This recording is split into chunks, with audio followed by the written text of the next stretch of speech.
Welcome to my interview video report. To start us off, uh, I'd like to introduce my interviewees, Carlos and Amanda. I chose my interviewees because they are my family members and they travel a lot. So I felt like it would have been an easy choice since they do travel and I have an easy way to connect with them consistently. I documented the results after I spoke with them. It was a verbal interview over FaceTime, and I didn't write down the answers until after I finished talking with them. I ensured the accuracy of the data by making sure that they felt comfortable by to tell me what they really felt. I emphasized during the interviews that I don't really care whether you like this product or not. I want to hear your honest feedback. And I reassured them many times that their response, positive or negative, has no effect on my grade or anything of that nature. That if they were to give me a poor response, that it would somehow harm me.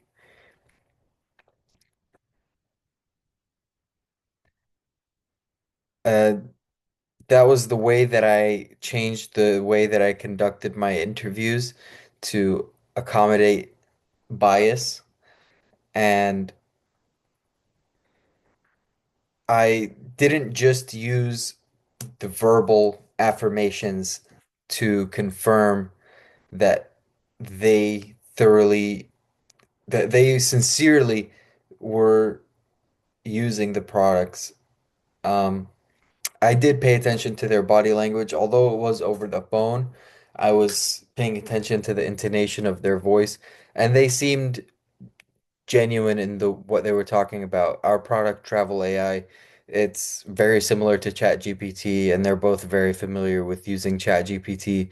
So it's not some earth-shattering revelation that they're gonna use something similar to ChatGPT. So I believe them when they said that they would use it, and their words and their facial expressions and body language and tone uh affirm that.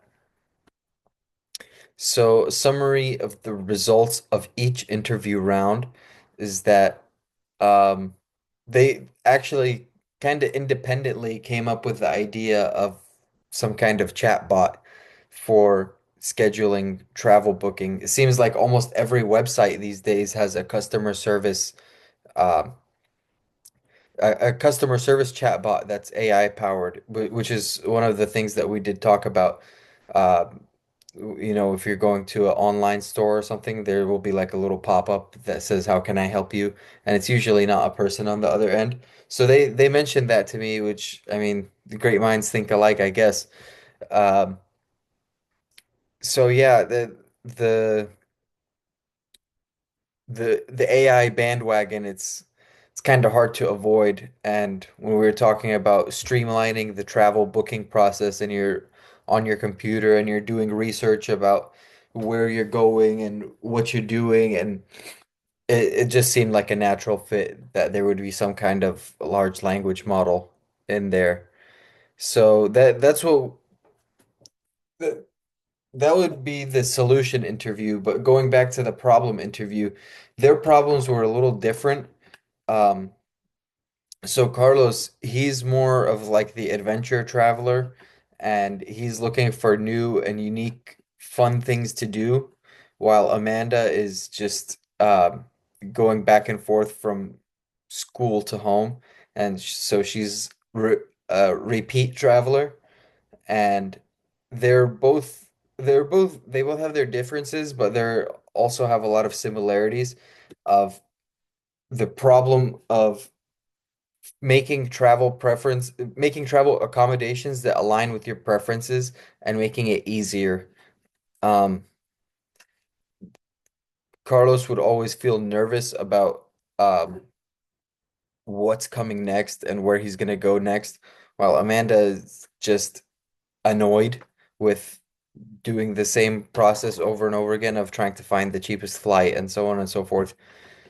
Um, so the problem is that it's basically the problem is that they want a personal assistant. So our solution would be to provide a travel specific personal assistant. Since we can't deliver a personal assistant that does absolutely everything that's outside the scope of this project. But now moving on to the MVP, they both were very familiar with the type of interface that we presented with them. It was not something groundbreaking since pretty much everyone uses ChatGPT at this point.